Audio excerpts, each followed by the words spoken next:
18 fouls against Newcastle now in the second half, with just under 5.5 minutes left. So plenty of basketball left, and that foul tally could mount alarmingly. Ian Davies just come back in the game for Dan Riley. I think they'll be looking for Ian to pop in a few of his long bombs. Leslie well covered. Owen over the top of Morrow. He's got it again.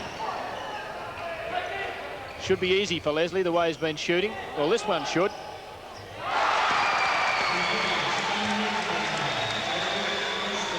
.28 points. Burden's hit 21. They've been the major contributors, making 49 of 82 for Frankston.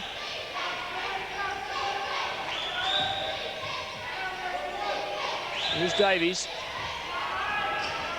He just has not found the target in this match. He still scored just 8 points, which for him is not a great return. Leslie. Good pass to Gaze, out to Burden. That was a good move. And well played, Leslie, but no one there. You can feel the floor just about shake as Morrow comes up the court. Rabilliard scores. 80 plays 82. Frankston still just in front. Hanging on for dear life, or grim death. Burden. They need him in these last few minutes. And he doesn't let them down. Good shot under pressure then from Wayne Burden.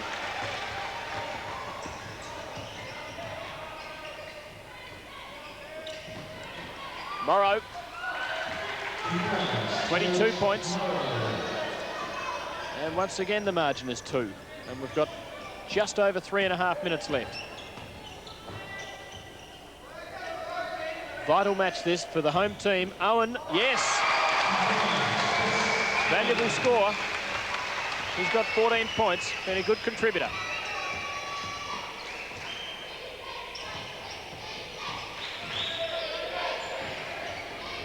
Davidson, unopposed, air ball. Poor shot that. Just over 3 minutes left. And as I said, a vital game for the home team. A win and 2 losses so far. They don't want to slip too far off the pace early in the season. Newcastle unbeaten, 2 matches. Ooh, bit of a collision. Leslie hits the 30 mark. Newcastle have been trying to get Donnie Ray Cruz and Michael Johnson back in the game, but they can't get a whistle. Less than 3 minutes to go, and they've lost it again. Bad play by Newcastle. Now they've got that whistle. 2 minutes 41 left, and Frankston in front by 6 points, 88-82. And in under 3 minutes, Newcastle must turn a 6-point deficit into victory to remain unbeaten in the NBL so far this season. Owen to Burden. Great move. They're both happy about it. Cruz, Morrow, Johnson, Davidson does it all himself. Cruz. Davis. Leslie and Burden down the other side. Frankston's ball. And they're just about home. They're 8 points in front. So I think a basket there could have sewn it up. Tick over 2 minutes left. Right on 2 minutes now. Leslie. Owen. Oh, he took it very easy. Missed the shot and then got a charging foul. The opening was created because Big George tried to double team his man. Left Chris Owen wide open. Well, I think a score there would have wrapped it up. Minute 50 left. 8 points in Frankston's favour. Morrow, they've got to score with every possession now.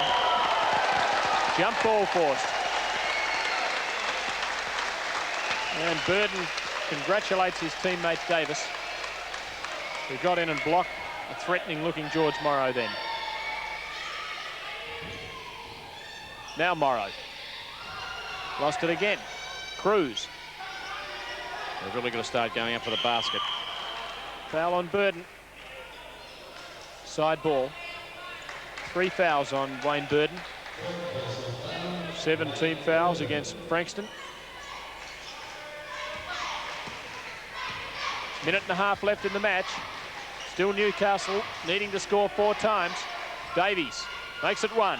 They've really got to press up here and try and go for everything. Got to take some risks. Burden, he'll be hard to get the ball off, but Anthony's trying hard. Leslie, Owen. Oh, he's missed again. Ankeny, and a foul on Leslie. So now Newcastle really starting to put some pressure on. A minute and a quarter left in the match. 6 points the difference. And a score from this possession will really make it interesting. It was their 8th team foul too, which means that every time they foul now, Newcastle go to the stripe. Davies. Morrow. Should be easy. Oh, there's a foul. He'll get another shot. There's players on the floor everywhere. David Leslie and Ian Davies then clashed under the basket. The score counts. It's 86-90, and Morrow will get the bonus shot. He can cut the margin to 3 with just over a minute left. And a minute ago, I thought this match was just about over. But now it's far from it. Morrow's been pretty safe from the foul line. Just when they needed it, Davies has got the ball, but he pushed his opponent out, says Bill Mildenhall, and it's 2 shots at the other end because Newcastle 2 have 8 team fouls. That's number 9. So now Davis with 2 chances. Not a great looking shot and not a great result. This is a vital shot. This will give them a 3-shot advantage. And he's got it. Seen more attractive looking styles from the foul line, but Davies, yes, they need him now. 55 seconds left. The margin is 3 points. They really need a turnover here, Newcastle. Oh, Leslie almost lost it. Owen gives it back to him. He's dribbling and dribbling. Oh, there's a foul. Davis will go to the line again. I don't think anyone in the hall will argue with that, not even the 5 men out there in the green uniforms. The foul on Davies, who offended a moment ago. He's now got 4. It doesn't matter too much because we're in the last 3/4 of a minute, and Davis with 2 more chances.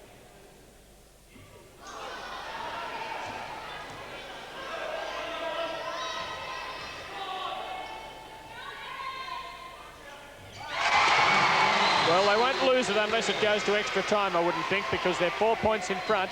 Davies. Yes, what a good effort. What a great effort it was. And now, 30 seconds left, 2 points in it. Frankston's ball. Here's a chance for Davis. No, he's lost it. So Newcastle have got it on the side, and they've got 24 seconds to score to tie it up. Cruz, Davies. Best shot in the country, can't do it. Jump ball. Oh, and the excitement here is quite incredible. Jump ball, 14 seconds left in the match. Who will come out of this with possession? That could determine the outcome of the match. It's Ankeny against Leslie. Neither of them terribly tall, but neither has a big advantage over the other. Possession here is all important. Burden's got it.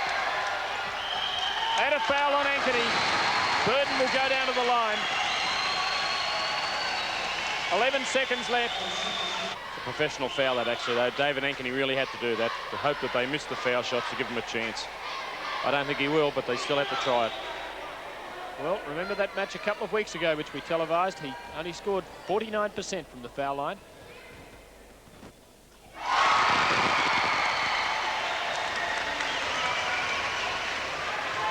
They're 3 in front.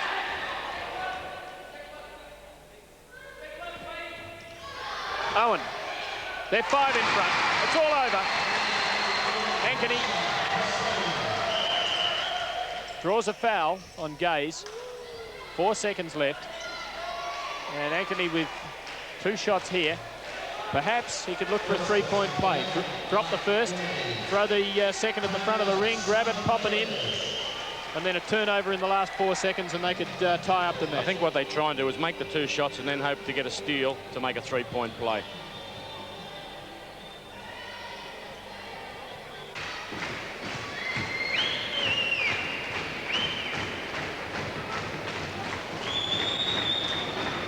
Four seconds left. 5 points the margin.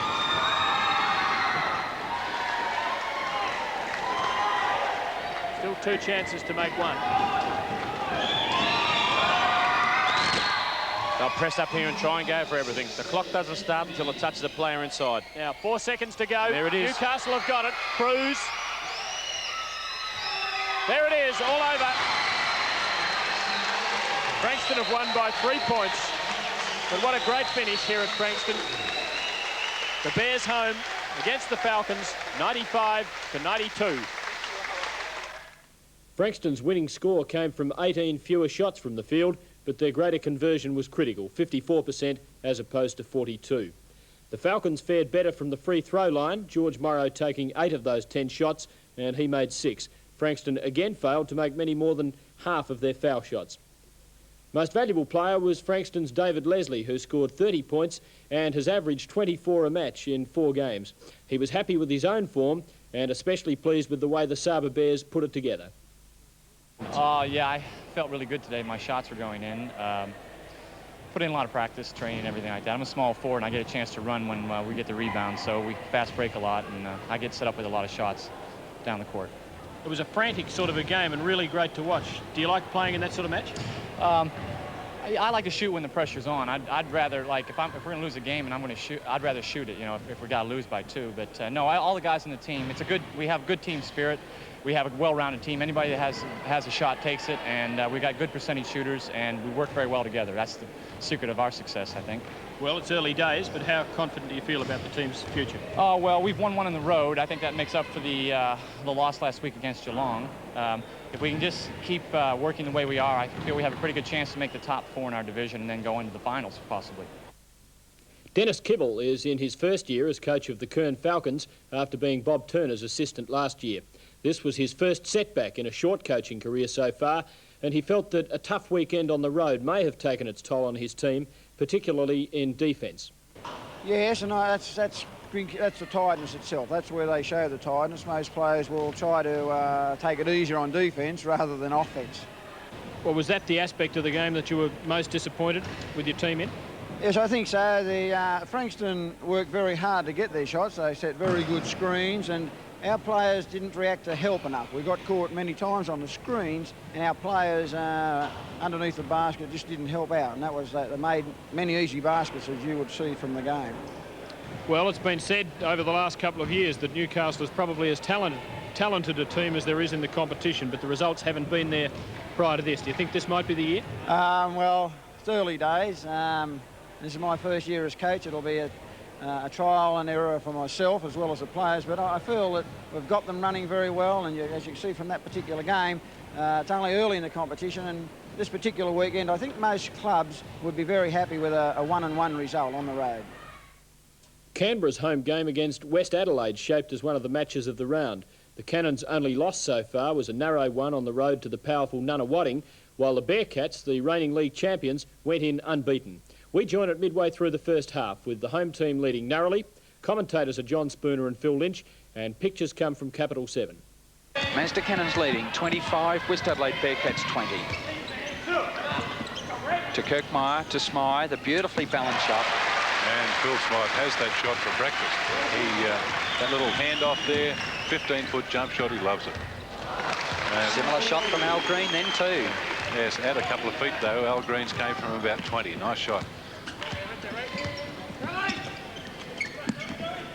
Gary Ball with possession to Lee, to Kennedy, inside to Kirkmeyer. Strong stuff from Kirkmeyer. He's working around and he looks to put the ball through, but it's Jerry Lee.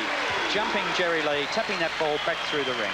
Well, magnificent work from Lee, but great work from Kirkmeyer. As you said, strong stuff. He really went up with a couple of players. He had players hanging off him everywhere there to get that ball up to the hoop to set up that tap in for Jerry Lee. Leroy Loggins now up with that shot, but picked up by Kirkmeyer. It's Phil Smythe working down the court very rapidly. Beautiful shot from Phil Smythe then. Will it drop? And the ball goes through the ring. Magnificent. A brilliant shot. And he was fouled. A magnificent shot from Phil Smythe, the Australian captain. And it's one of those shots we come to expect from Phil Smythe, but certainly we didn't expect that to go through the ring. Well, that just took so long up there. Bounced on the ring a couple of times. Phil Smythe had time to leave the court, towel off, come back and watch it fall through the hoop. And, of course, he ends up with a bonus free throw now. Because the bonus isn't given to him for such a spectacular shot. It's given because he was fouled on his way to the hoop. 3-point play to Phil Smythe. And Mazda Cannon's leading now by 10 points, 32, West Adelaide Bearcats 22. And this will be a foul on Phil Smythe there. Little body English used on Al Green there. Gave him a little nudge with the hip as he went past. And of course the Bearcats will take it from the side.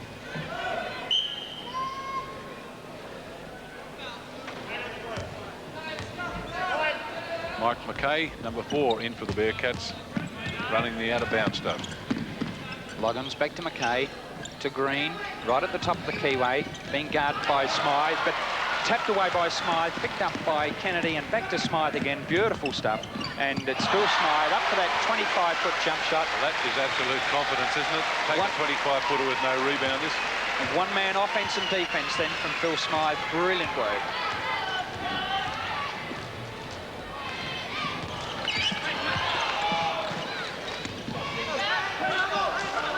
Ally, the big forward for West Adelaide with the ball now. Al Green. Al Green brings the Bearcats to within 10 points. 34-24 now to the Cannons. A great start. Well, the Cannons seem to be playing more confidently, Phil, don't they?